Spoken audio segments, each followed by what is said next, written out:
Finally, I can wear this shirt and people won't think I'm a Katy Perry fan.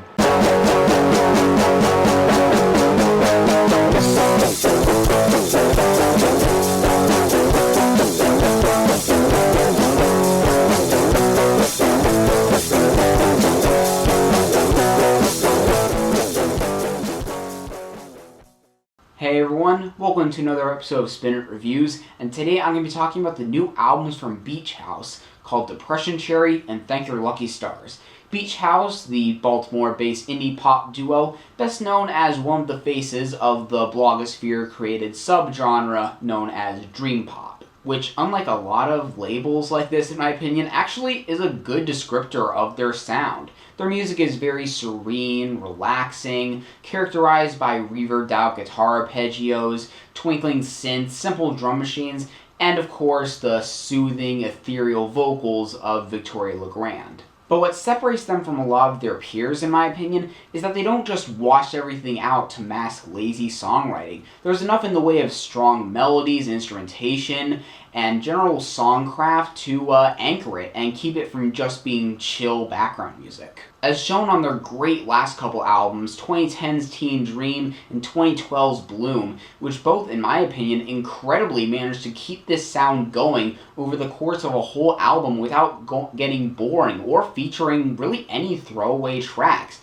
Especially Bloom, which managed to mix things up a little by throwing in some real drums to some pretty nice effect. Now in 2015, the album release that unfortunately breaks the whole every other year thing they had going, they put out one new album a couple months ago called Depression Cherry.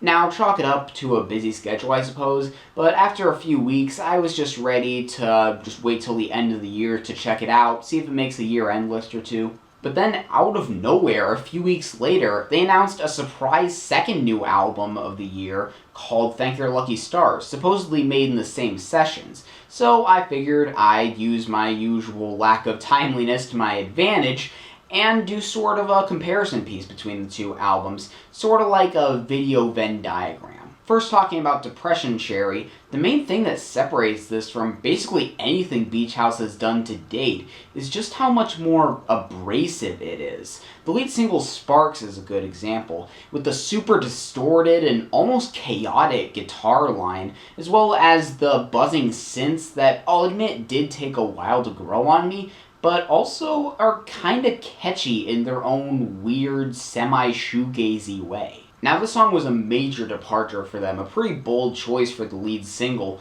but there are also moments where they fit this fuzzier tone into more of their trademark sound, like on Levitation and Beyond Love.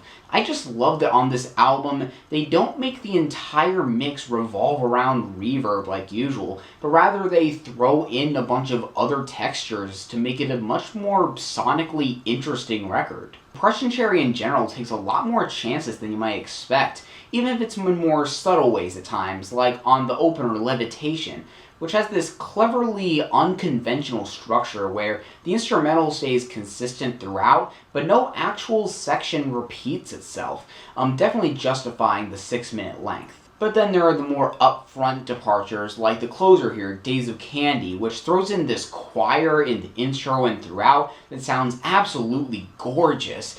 Or on my favorite song on either of these albums, PPP, or Triple P, or they never really explained it, which has the slide guitar-led instrumental outro that I could just listen to over and over, even longer than the 2 straight minutes it goes on for. There's just something so hypnotically calming about it, like even by Beach House standards. Really, in terms of production, instrumentation, and even composition, I'd honestly say Depression Cherry is the most impressive out of the two. Don't get me wrong, Thank Your Lucky Stars does have its moments of switching things up, like All Your Yas and Elegy to the Void are a little bit more upbeat, and Elegy to the Void especially throws in these nice blasts of distortion in the back half. But for the most part, even the best moments on this record are just more solid Beach House songs as you might expect them. Now, it does yield some great highlights here and there, like Majorette and the wonderfully slow dance-friendly closer, Somewhere Tonight,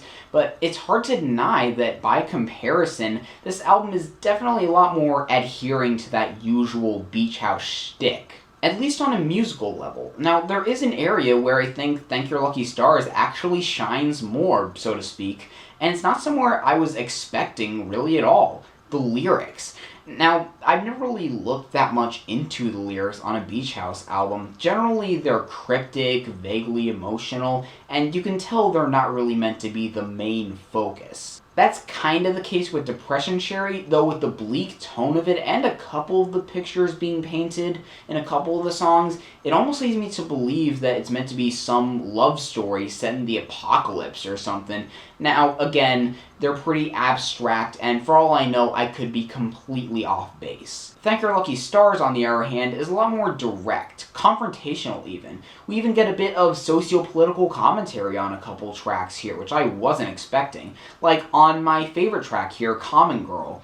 It talks about this really talented actress who just gets screwed over by the industry, not getting what she's earned, all because she isn't 100% physically flawless. Now, obviously, the shallowness of Hollywood is not exactly a new concept, but I don't think I've ever heard it tackled in a song quite like this before, and the simple and unassuming mood of the music gives it a strangely eerie vibe when paired with the lyrics. The track Rough Song also has this kind of concrete storytelling going on, this time following a mother at a party, watching her daughter get into drinking and hard partying to escape her problems, and just being afraid that she's gonna fall into the same traps that she did when she was her age.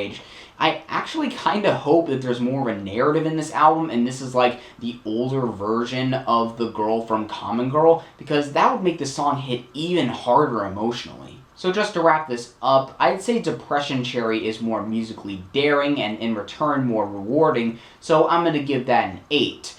Whereas Thank Your Lucky Stars is definitely a lot more safe and to what Beach House is normally known for, but it also has a lot more to say, so I'm going to give that a 7.5. Both are good in their own ways, though I do wish they found a way to mix these two records together into this one awesome, eclectic one, maybe cutting out some of the more underwhelming filler tracks. But either way, I'd recommend checking out both these albums and deciding for yourself. So if you guys have heard these albums, what did you think of them? Which one would you prefer over the other? Do you consider them completely equal? I'm curious as to hear your thoughts, especially on these two records. I'm always so interested when bands drop 2 albums in a year like this. Like the Facebook page and my new Twitter page in the description.